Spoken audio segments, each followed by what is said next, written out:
Bienvenue sur Africa 24 dans cette nouvelle édition du Non-Stop Info. Sommaire de l'actualité en soutien au peuple du Burkina Faso. Les présidents nigériens Issoufou Mahamadou et togolais Faure Gnassingbé étaient à Ouagadougou ce lundi.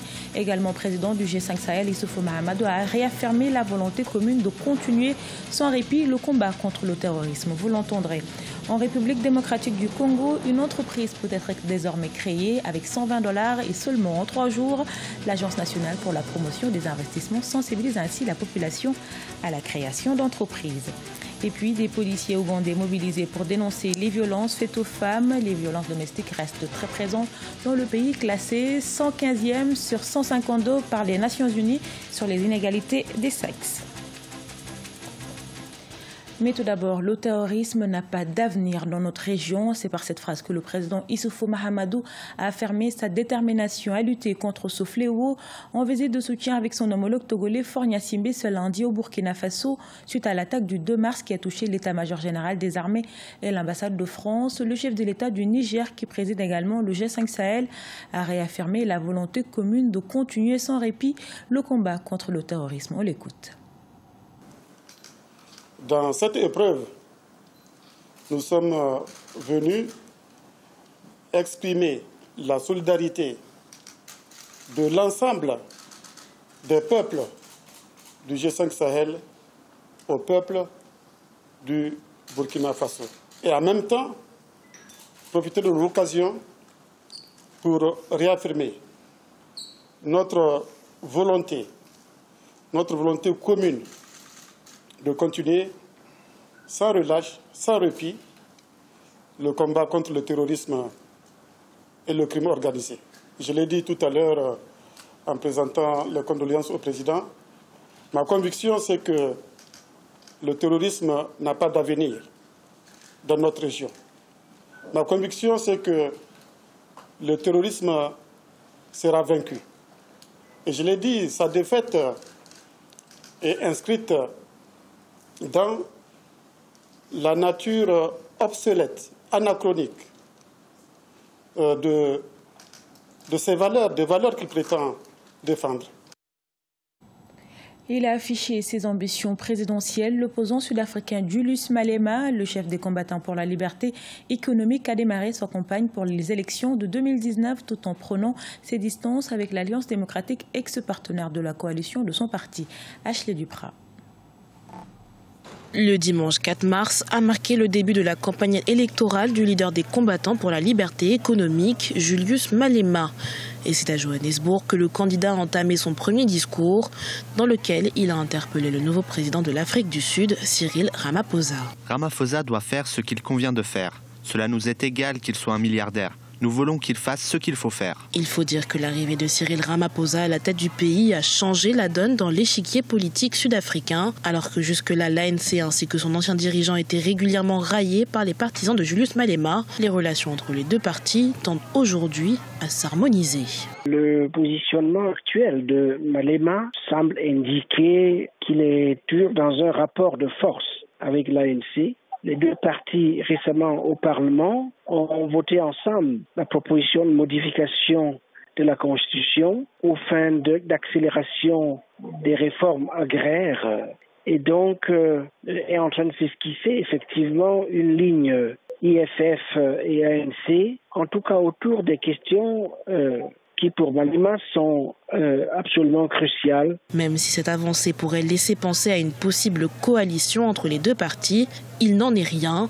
Rappelons que Julius Malema, ancien leader de la jeunesse de l'African National Congress, a été expulsé avec d'autres de ses alliés en 2013 pour indiscipline. Avec $120 et seulement 3 jours, on peut créer désormais son entreprise en République démocratique du Congo. Cette avancée qui améliore le climat des affaires reste pourtant méconnue de la population.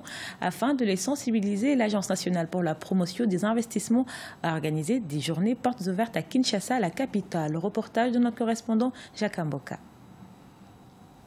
Briser l'ignorance qui caractérise la population sur le processus de création d'une entreprise en République démocratique du Congo. C'est le but des journées portes ouvertes organisées du 1er au 3 mars 2018 à Kinshasa. Au rendez-vous, l'exposition des produits et services par les entreprises de la place. Dans ces cadres, les structures étatiques qui entrent dans le processus de la création et du contrôle des entreprises sont au premier plan. Leur mission est d'inciter la population à la création d'entreprises en lui fournissant des explications adéquates. Il y a des aspects qui sont en train de pouvoir évoluer. 3 jours pour créer une entreprise, le tracking de sa marchandise par rapport au commerce transfrontalier. Aujourd'hui, un seul point unique pour le raccordement à l'électricité moyenne tension. Aujourd'hui, la signature du permis de construire est au niveau du secrétaire général. Ce sont des éléments qui sont factuels, qui permettent à un opérateur économique de pouvoir se dire les choses peuvent évoluer ici. Avec $120, une entreprise est créée. Un progrès qui incite beaucoup au sein de la population à se lancer dans le monde des affaires. Au cours des 3 journées portes ouvertes, organisées par l'Agence nationale de la promotion des investissements, une trentaine d'individus a ouvert le dossier pour la création d'entreprises. Facilité par le numérique, l'évolution du dossier est suivie grâce à une application. Nous avons mis en place un dispositif, un applicatif que nous appelons IGIS, qui permet à quelqu'un qui a déposé son dossier au niveau du guichet unique des créations d'entreprise de suivre lui-même à partir de son téléphone, de sa tablette ou de son ordinateur, pourvu d'être connecté à l'Internet. Donc ça lui permet de suivre l'évolution du traitement de son dossier. Passé de plusieurs mois à 3 jours seulement, la création d'une entreprise au guichet unique est encourageant pour les investisseurs. Si promouvoir les opportunités d'affaires qu'offre la République démocratique du Congo est une nécessité, l'amélioration du climat des affaires, qui a tout de même connu une nette évolution depuis un certain temps, doit se poursuivre. Un impératif pour mettre tout investisseur en confiance, insistent les observateurs. Peu pratique pour leur fonction, mais symbolique. C'est avec notamment des bébés au dos que les policiers ougandais ont sensibilisé sur le sort des femmes. Pour dénoncer les violences faites aux femmes, les autorités du pays ont défilé dans les rues de Kampala, la capitale. Le pays est classé 115e sur 152 par le Programme des Nations Unies pour le développement en matière d'inégalité des sexes. Solène Duplessis. Un pot d'argile sur la tête, un bébé attaché au dos. C'est de cette façon que le policier Francis Ogwen et sa brigade ont défilé le long d'une route très fréquentée vers la capitale ougandaise, Kampala. Dans ce quartier d'Entebbe, une vingtaine de femmes victimes de violences conjugales avaient été retrouvées en 2017. Récemment, 23 jeunes femmes ont été retrouvées sans vie près d'ici. Nous voulons savoir pourquoi les criminels ciblent les femmes.